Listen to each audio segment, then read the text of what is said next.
Welcome to episode 166 of the Ski Podcast, and thanks for joining us, listener. Today we're going to be discussing skiing in Iraq, in Afghanistan, and something equally challenging, ice swimming in Samoens.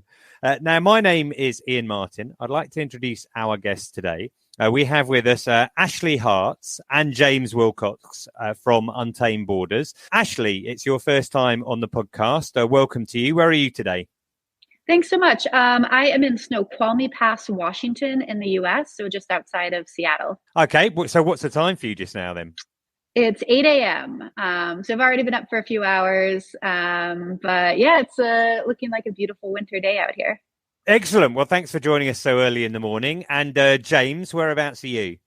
I'm in Amsterdam. I'm in the Netherlands, a country notable for its lack of mountains and for skiing opportunities. Okay, well, I didn't actually realise we were covering 3 countries. We have done that once on the podcast before, back in, I'll put a link in the show notes, but when we had New Zealand and Australia and the UK, and this has been a bit like that. We had to try and work out a time that fitted for us all, but it's really good to have you on the show. And James, you were actually been on the podcast before back in March 2021 when we discussed skiing in Afghanistan, and we're going to come back to that later on. But my first question I like to ask my guests, you said, James, that you're in the Netherlands at the moment. There is no snow. When were you last on snow or in a ski resort? That's a really good question. Well, I would say the last time, I'm not a huge skier. It's a bit of an embarrassing thing that I get involved in these ski events in slightly unusual countries. But the last time that I was doing any skiing would have been the last time I was with Ashley in Iraq, I believe in the winter of 2020. Been 2 winters without any skiing. Right. Okay. And what about yourself, Ashley? When were you last on snow? Maybe it's outside your window. Yeah, it is. Sadly, I actually haven't been on snow for a while because at the end of last season, I tore my ACL and had reconstruction surgery. So this season I am recovering and hope to be back on snow, hopefully this spring for some ski objectives out here. Right. Okay. So jealous of everybody that's getting after it right now. Yeah. How's that recovery going? You know, it's going a lot of physical therapy, a lot of strength work. So yeah, I'm hoping to be back stronger than when I left. Did you get that injury skiing? I sure did. Just on a groomer skiing along, kind of a freak accident, took a tumble and pop it went. Ouch. When and where was that? So that's at the local ski area where I live out in Washington State. It's called Alpental. It's a great little kind of family style small ski area with a lot of great side country and easy backcountry terrain that I really love. And we get a lot of snow out here, Cascade concrete. It's heavy, but we get a lot of it.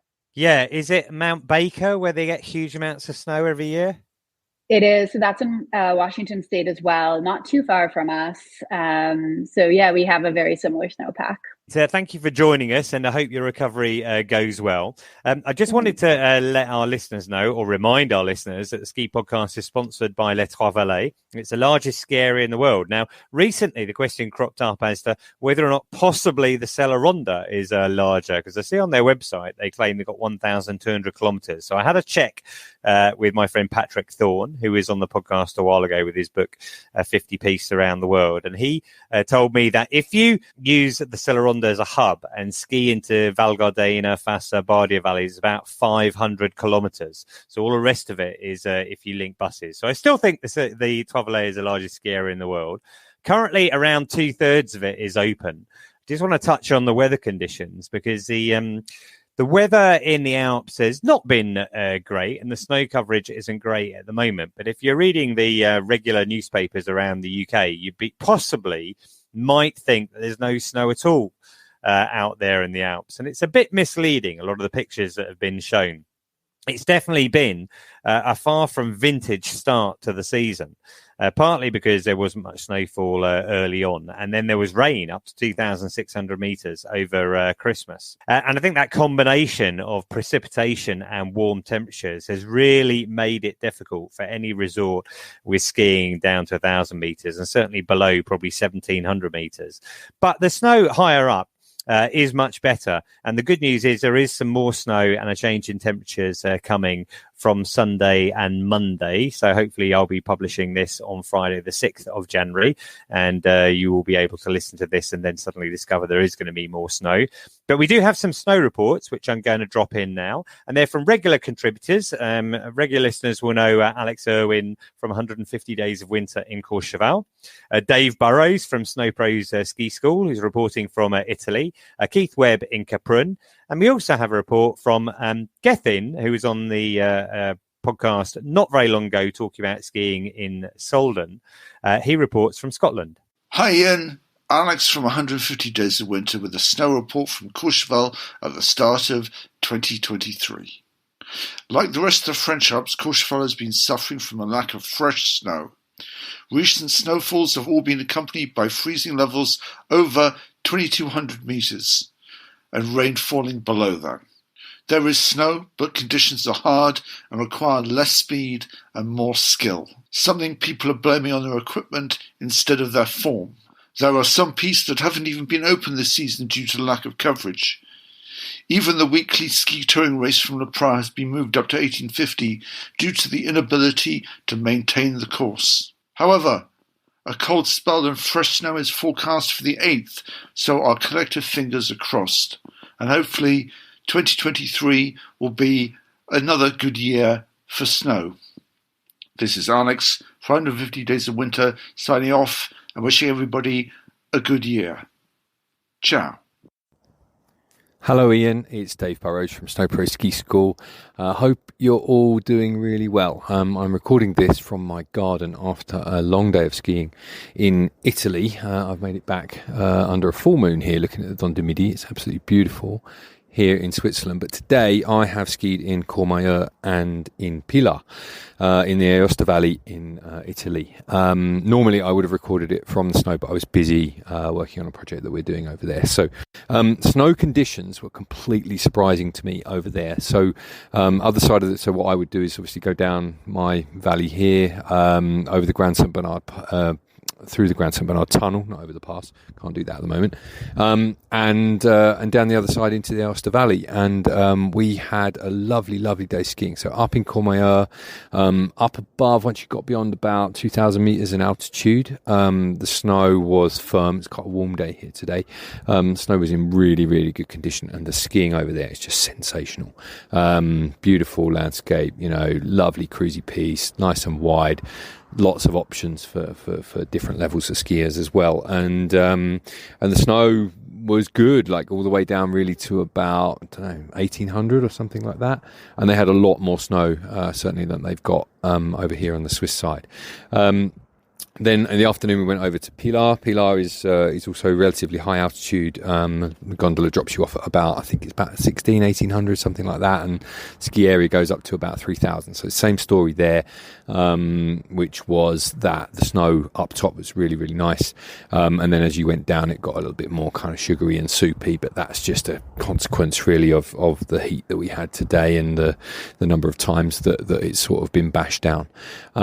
So yeah, absolutely sensational skiing over there, and it was a real sort of change compared to how it's been over here on the Swiss side, where the snow line has been sort of creeping higher and higher. But the end is in sight. So up in Le Creuset, where I live, -4, minus temperatures this week.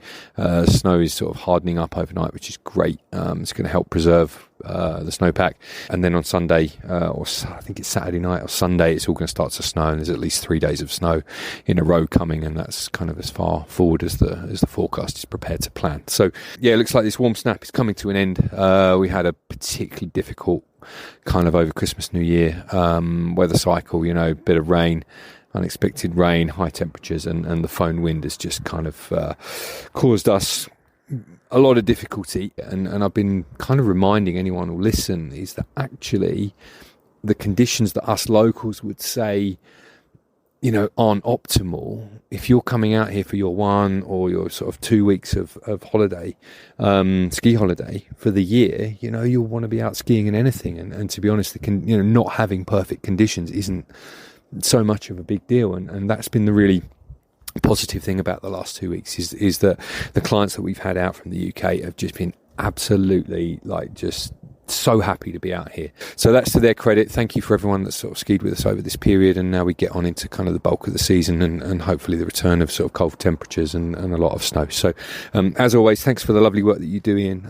It's really, really appreciated by all of us in the ski community, and I will see you all later. Bye-bye.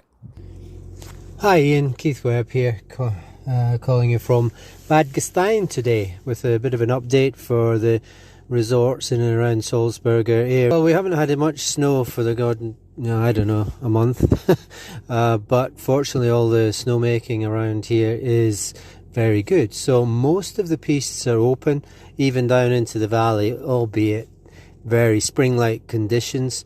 If it wasn't for the snowmaking, we'd have nothing at all. It would be pretty grim, but as I said, pretty much everything's open down into the valley in both Zell am See, Saalbach, and today coming from Badhofgastein.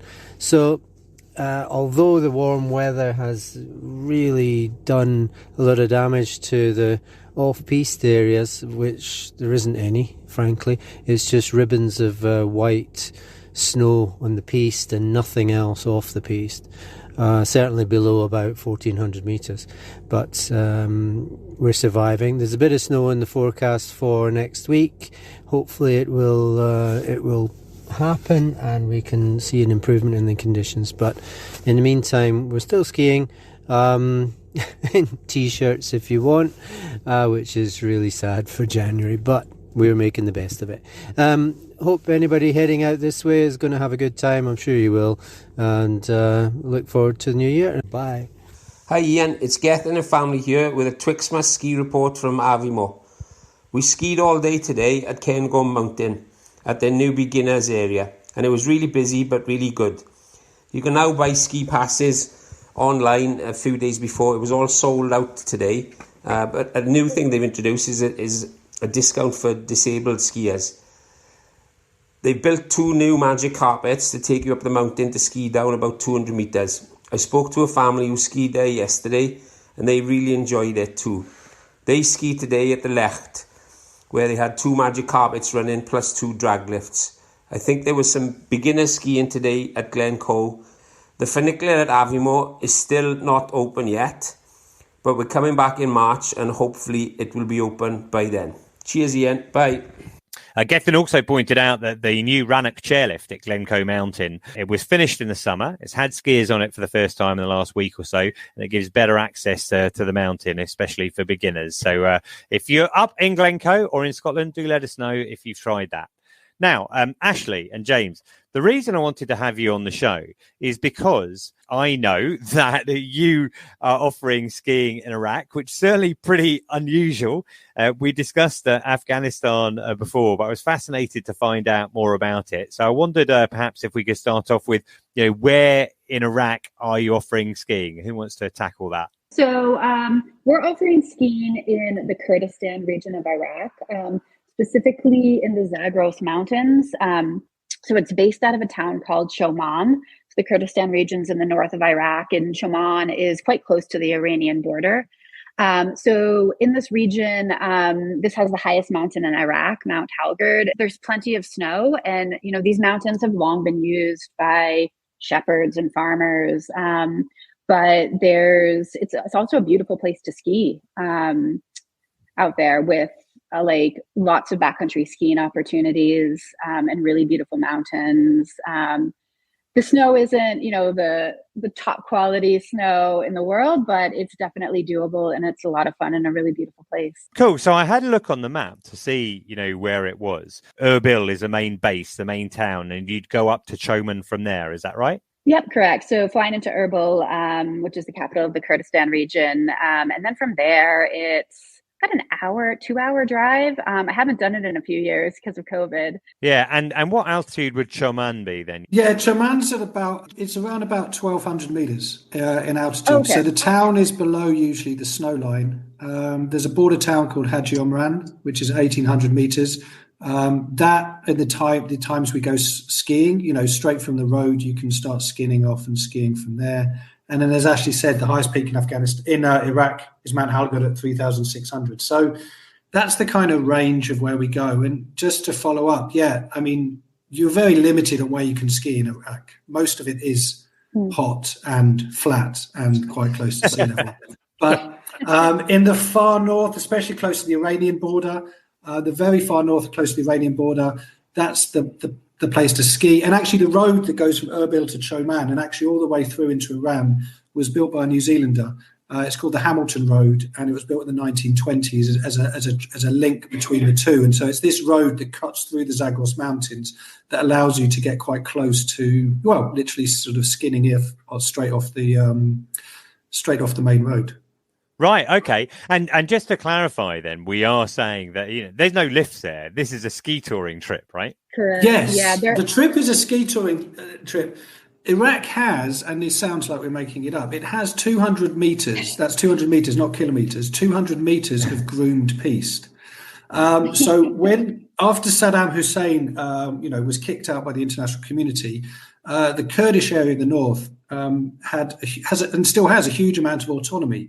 It has oil and gas reserves, and there was a large amount of money that came in and needed to be invested. And one of the things that invested in was a snow resort, which has a big gondola. I mean, a fantastic gondola that takes you up to over 2,000 meters. And at the top, as we said, there's a great snowplow. I can't remember the brand. There's 200 meters of groomed piste, and you can rent some skis, and that's it. Once you've done those 200 meters, the rest of it is ski touring. Exactly. Yeah. And the ski touring, as James was saying, you can't ski in a lot of Iraq. And it's really interesting to tour there too, because, you have your usual avalanche hazards and terrain hazards, but then you also will get to the foot of the mountains and see the signs that map the landmines that are there, a relic of the Iraq-Iran war. So you also have to consider where are there landmines and where aren't they when you're making your decisions about where to ski tour out there. And then also a lot of the peaks, it's right on the Iraq-Iran border. So you're also considering exactly where that line is with Iran, where you're going to be visible there too. So there's a lot of considerations in deciding where you're going to backcountry ski. Yeah, okay. You are making it sound like you've got slightly more than the average challenges. So who is actually guiding the group and ensuring that you're not going over the border or going down the wrong kind of areas? It came out of working in Afghanistan. And when you had enough people that wanted to go skiing in Afghanistan, Untamed Borders already worked doing sort of cultural trips in Iraq. And so it made sense to look at where we could ski. There's big mountains. Let's try and replicate a similar type of experience. And so we got in touch with the guys from Choman. And historically, people from Choman smuggle. That has been a tradition for hundreds of years, because they're on the border between Turkey, Iraq, and Iran. And the mountains are high and it's difficult to track. So the guys from Choman, they also now in the summer, they take people up Mount Halgud, not just international people, but people from Baghdad, people who want to go up into the mountains and go into the nice cool area. So they act as trekking guides, and those guys know where you can go and where you can't go, because they have relations on the other side of the border. They have relations with the border guards. They know where the mines are. So those guys are the people that keep us in the areas where we can ski and we can be safe to ski, and where we can't ski, because there's all of these, as Ashley said, restrictions. But when you know the mountains, as you know, Ian, when people know those mountains, they've been born in those mountains, they know where you can go and where you can't go. Sure. Well, I guess that makes a lot of sense. And Ashley, you've been out there and skied out there yourself before. I take it, was that in 2020 then, was it? Starting back in 2017 and then 18. Was the first time. So we actually started this, James was organizing kind of a recce trip for Untamed Borders to see whether there's skiing there and whether it would be a good idea and a great place to put together a trip. So I went on that and skied there for the first time. And we ended up meeting a bunch of locals who were really interested in skiing and wanted to get more involved in it. So that was kind of the birth of this. So yeah, I've been skiing there since pre-COVID, back in 2017. I mean, how on earth did that happen? Because you from the far western side of the United States, and James is international, but based in Amsterdam, British, etc. How did you two cross paths? So we actually met in Afghanistan skiing as well. So James's company, Untamed Borders, runs trips and has helped organize the Afghan Ski Challenge. So I became really interested in that and joined that trip, I think back in 2014, I believe, and met James through that. And that is part of what inspired this Iraq trip. We saw, how bringing locals together and kind of sharing the sport of skiing was a really interesting and empowering thing for everybody involved. So James and I met in Afghanistan, and then I went with him on this trip to Iraq, and that was kind of where it all started. Right. Well, we will come back to Afghanistan and the Afghan challenge that you mentioned, but I'm still fascinated by this. What drew you to Afghanistan on a ski trip in the first place? I mean, I think for me, I think like probably all of your listeners, I really love the sport of skiing, particularly backcountry skiing. And so it's been a really great vehicle for me to explore different parts of the world and a way to connect to other people as well. I think this shared love of the mountains, of winter, of the snow, just the fun of sliding on snow.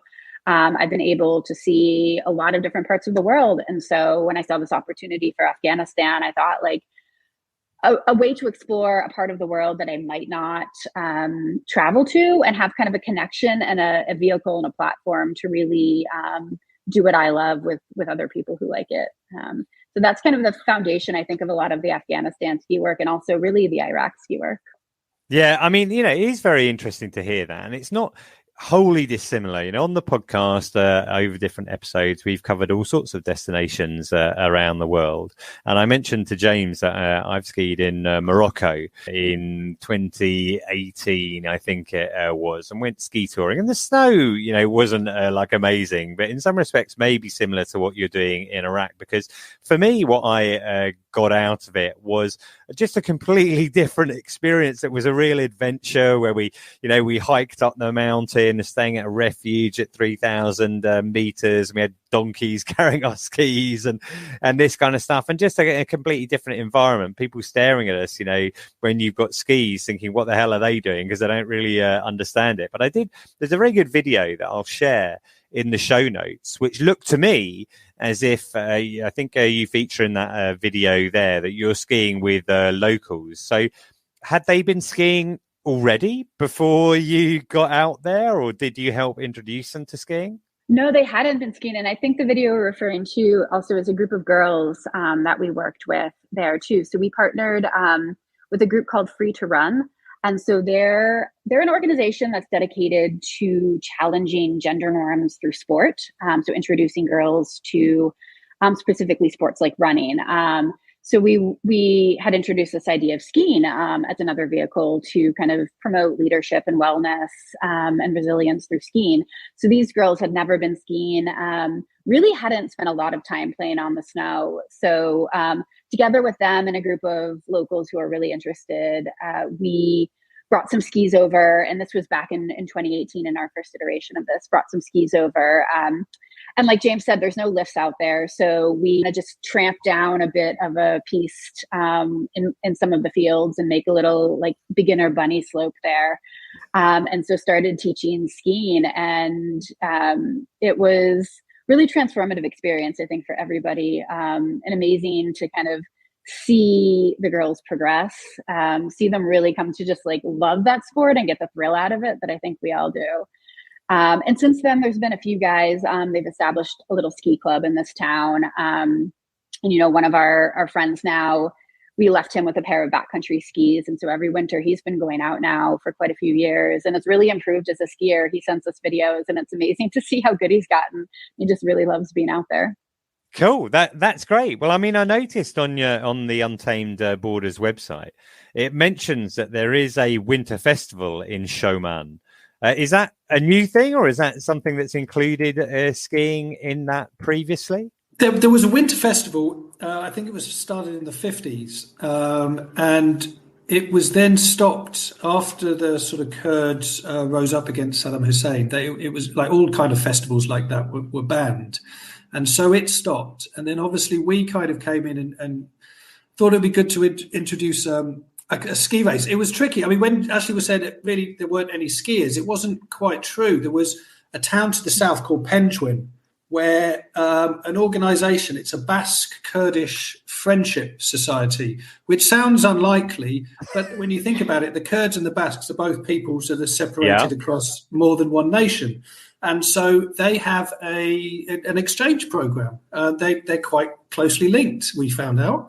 And some Basque lads had gone over to Penguin and taught everyone how to describe the skis. Actually, I'm not expert in so it's a cross-country ski organization.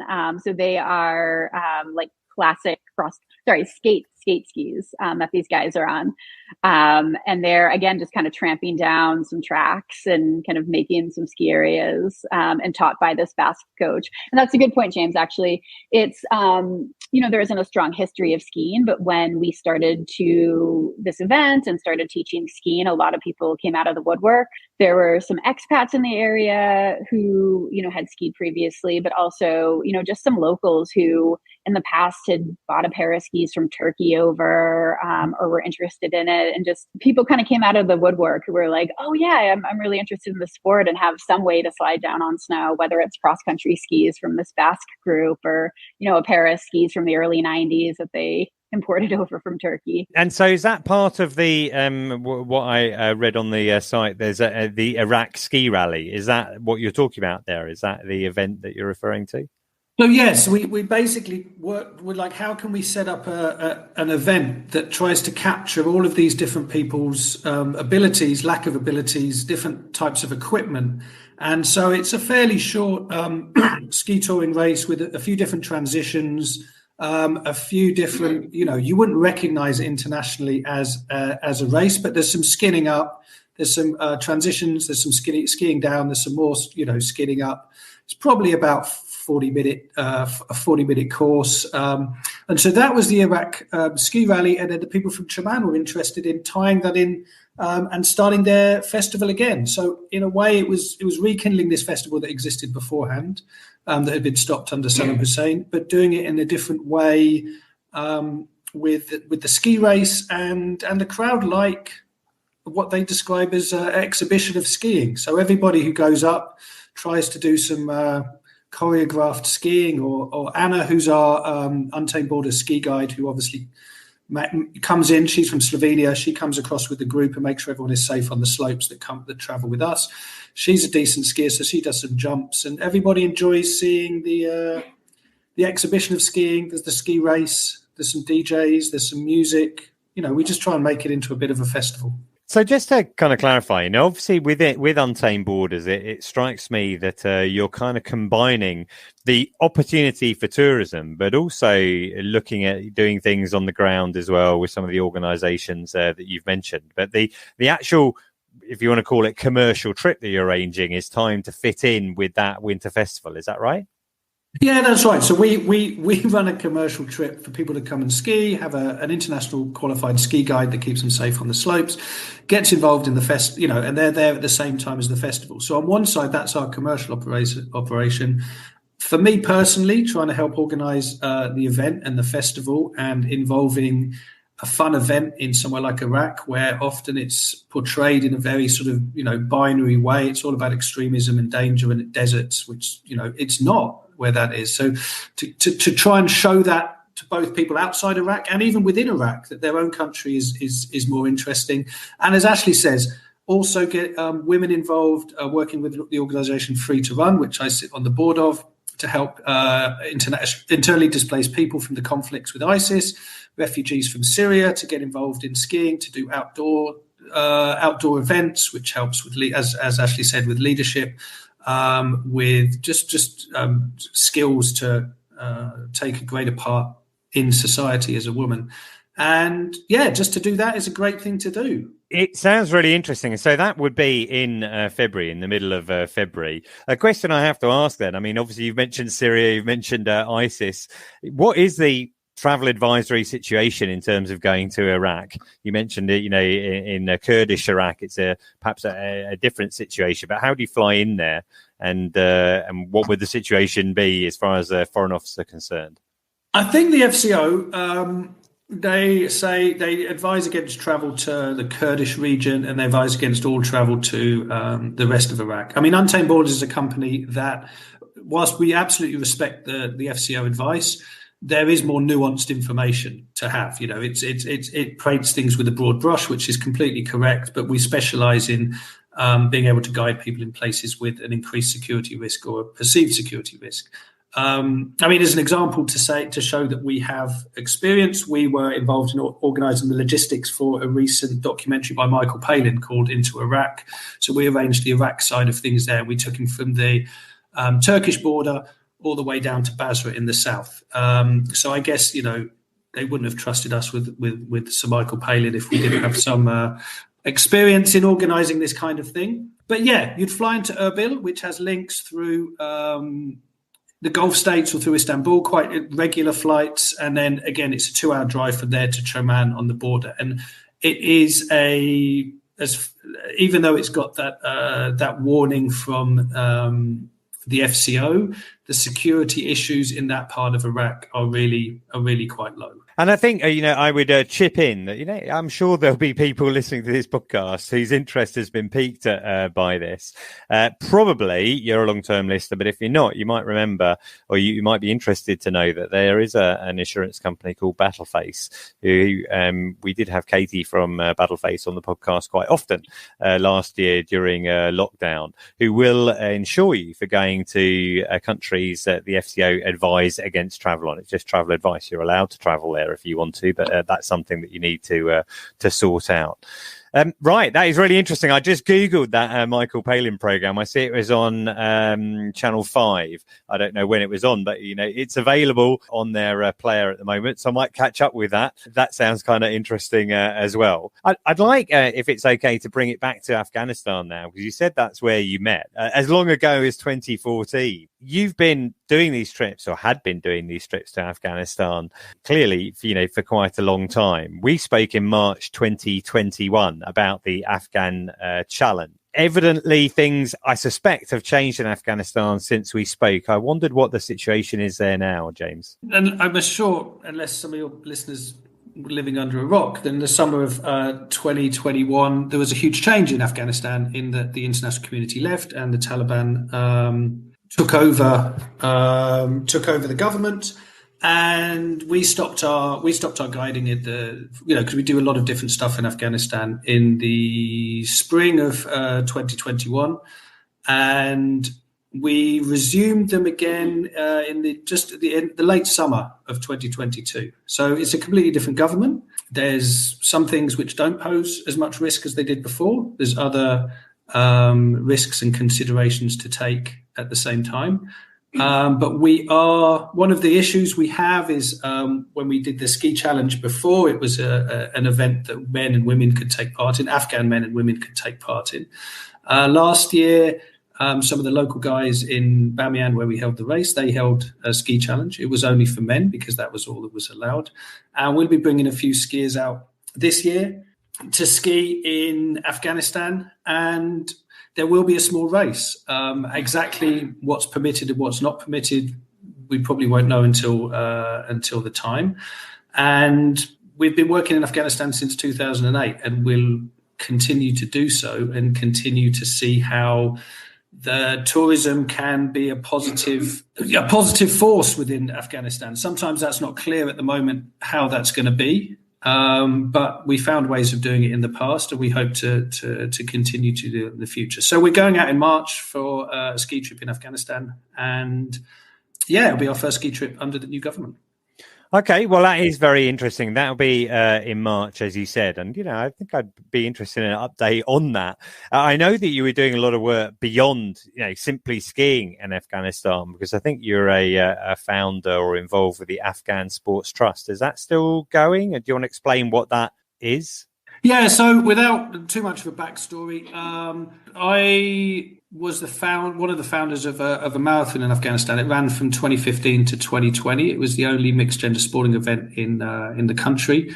off the back of that, there was an organisation founded called the Afghan Sports Trust that provided sort of small grants and small amounts of funding for grassroots sports within Afghanistan. So if there was a little sports club that was too small to get funding from sort of the international community, they could apply for a little grant to help buy, shirts or equipment or bits and bobs that they need.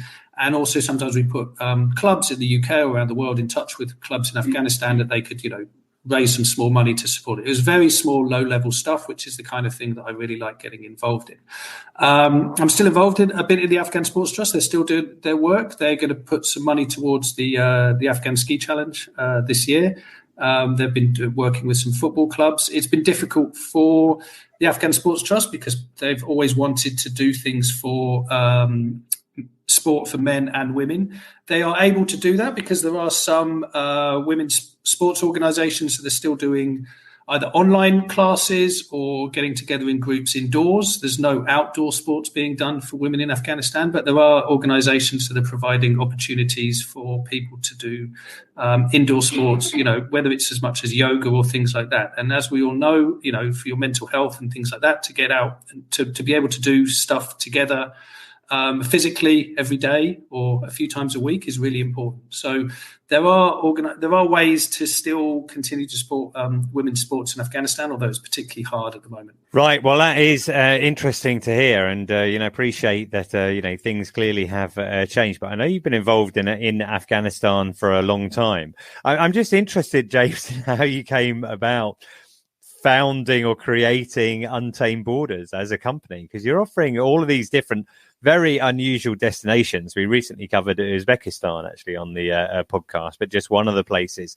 How did you end up in this, in this job or running this company? Well, it began, I was just traveling for my own interest in Pakistan and Afghanistan. There was a couple of guys I met, one Afghan guy, one Pakistani guy, and they predominantly worked with professional people, so with journalists or documentary makers or researchers or photographers, but occasionally they worked with people who were tourists and wanted to see other sites, and they wanted to do more of that kind of work. And this was 2008. This was when sort of things like Facebook was just beginning, social media was just starting.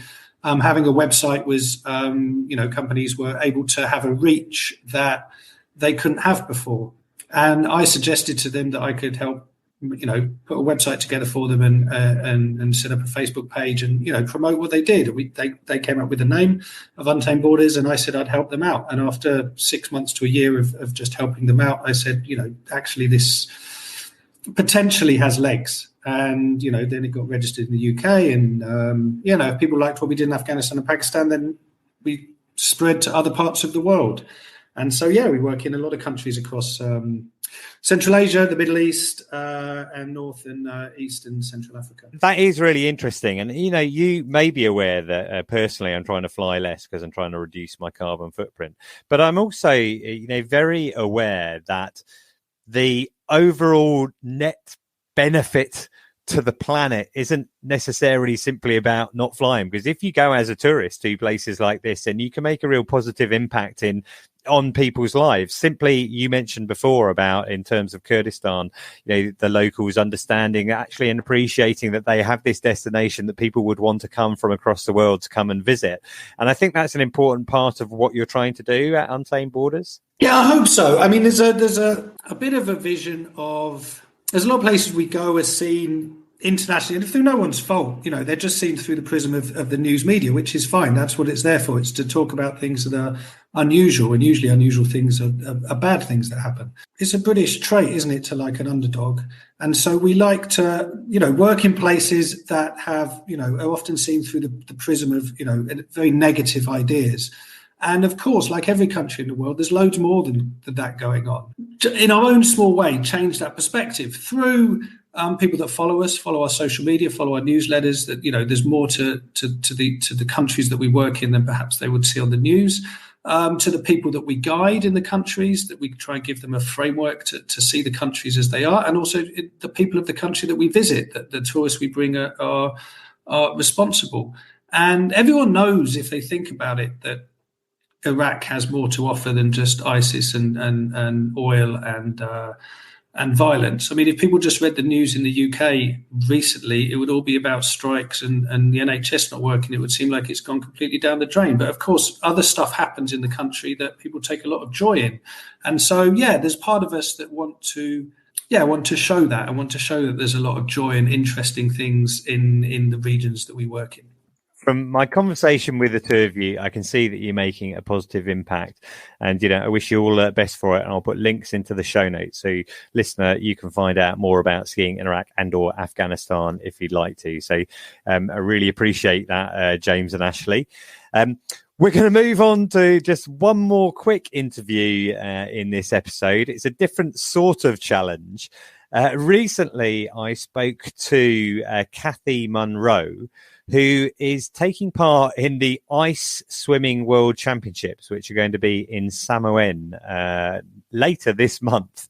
And as you'll find out if you listen to this, it involves swimming in water that has to be less than 5 degrees Celsius. So let's hear about that. Great. So I'm here today with Cathy Munro, and I wanted to ask you to come on the show because I discovered that you're going to be taking part in the World Ice Swimming Championships, which this year are going to be taking place in Samoens in the French Alps. Which is, if people don't know Samoens, I think I'm right in saying it's in the Grand Massif. It's in the same ski area as Flaine and Lake Haro and other resorts like that. Is that right? Yeah, that's right. Yeah. And the World Ice Swimming Championships sounds cold. I think a lot of people have probably heard of Wim Hof. I get in the sea every now and again. At the moment, I consider the sea to be quite cold at about 9 degrees Celsius. What temperature is the water going to be in your event? To count as an official ice swimming event, it has to be 5.0 or less. I swam in the lake last week and it was 3.8, which is actually relatively warm. They have had the ice champs in Russia, obviously events that happened with Ukraine and the war, where the water's been 0 and 1 degrees. Oh my God. So it depends. If there's a cold snap just before and it's cold at night, it may well be down to 2. Sure, but regardless, we're talking about very low temperatures. And just to clarify, I mean, some of our listeners might be aware that in places like Tignes, Le Lac, and Lac de Lou in Les Menuires, and also in Courchevel, Le Prat, you can go ice diving. But when people go ice diving, they wear a full wetsuit.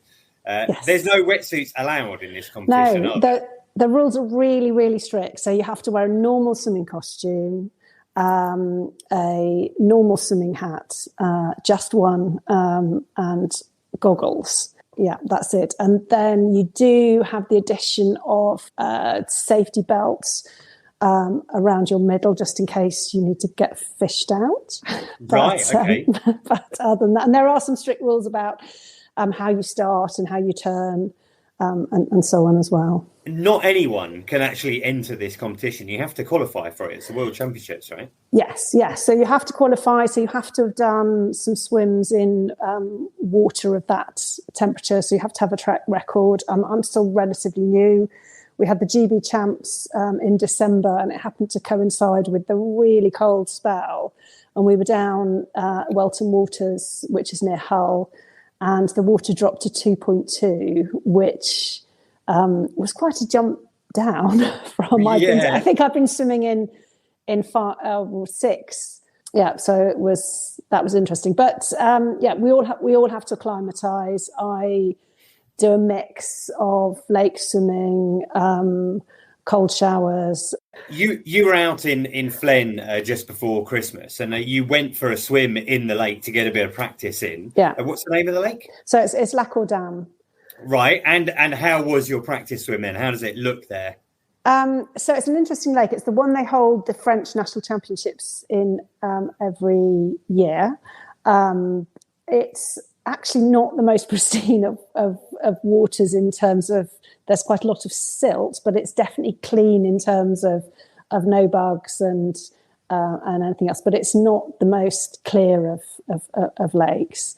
But they're going to be putting a 10-lane pool by building up with blocks similar to you make pontoons and things out of, and they're going to have 10 lanes. I imagine the outer two are going to be a bit on the shallow side. But okay. Now, I've seen quite a few articles in the paper recently, warning people who are making their New Year's resolution to go cold water swimming and saying, in general, don't go for more than 1 minute per degree. So, if, the sea at the moment is 8 minutes and 8 degrees and 8 minutes. But what are the kind of distances that you would be looking at? Because the event is running over 4 days. And I think there's different distances, on each day. So what will you be taking part in? So I'm taking part, the 500 metres is my longest event, but that's because I'm a relatively newbie into ice swimming. The blue ribboned event in ice swimming is the 1K. But I'm doing 100 metres, a 250 metres and a 500. And then I'm doing a relay as well, which is 50 metres. Right, and you're obviously competing as a Team GB athlete, I take it. So that relay is a inter-country event. Yes, it is. Yeah, it's a mixed relay. Yeah. Right. Okay, and 500 meters then. That's going to be your longest. That would take me, a bit under 10 minutes or something like that. How long do you think that will be taking you? I'm hoping to do it in 8.5 minutes or under. So 8.5 minutes. So you're blowing the advice then. 8.5 minutes in water that's going to be like 3 or 4. What? Yeah, I know you've obviously got plenty of practice in this sort of things, but you wouldn't. I assume you wouldn't recommend that a novice would start trying out getting into water this kind of cold. Absolutely not. I think that the 1 minute per degree is quoted quite a lot. I'm not sure what scientific evidence there is behind it. I think it all depends on your physiology and your adaptation. So Prof. Mike Tipton and I think she's doctor, she might be Professor Heather Massey down in Portsmouth, have done a lot of really good research. So if you want to have some information, it's worth Googling them and looking. So I no longer hyperventilate when I get in the water, which is good, because you basically get in, and once everybody's shoulders are under, the starter says go. So the thing I've had to learn, I used to be quite good at faffing as I got in and making a bit of a fuss, and I've had to learn to just get in, get my shoulders under, get my face in and go. I wish you all the best. I think I read on the website there are going to be over 400 athletes taking part from 33 countries. Yeah. So, I'll be following your results, and I look forward to hearing all about it, and I wish you all the best for the event. Great, thank you. I enjoy all feedback about the show, so please do contact me on social at The Ski Podcast or by email theskipodcast@gmail.com. Had a comment via Facebook from Dale Hardman. He said, love the podcast. By the way, I'd be interested to know if you listen to any back episodes, if there's some bad audio there, because I can tidy some of those up. As you will know, there are over 160 episodes in the last 7 days. Actually, 147 of them were listened to. If you want to make sure that you don't miss any episodes, make sure you subscribe. But in the meantime, you can follow me at Skipedia, the podcast at The Ski Podcast. And for now, I'd like to thank Les Trois Vallées for sponsoring the show, and thank my guest today, Ashley. Thank you for joining us. Thanks so much, Ian. It was great to talk to you. Excellent. And James, thank you. Yeah, thanks for having me on again, Ian. Much appreciated. No problem. And finally, listener, thank you for joining us. And until next time, goodbye.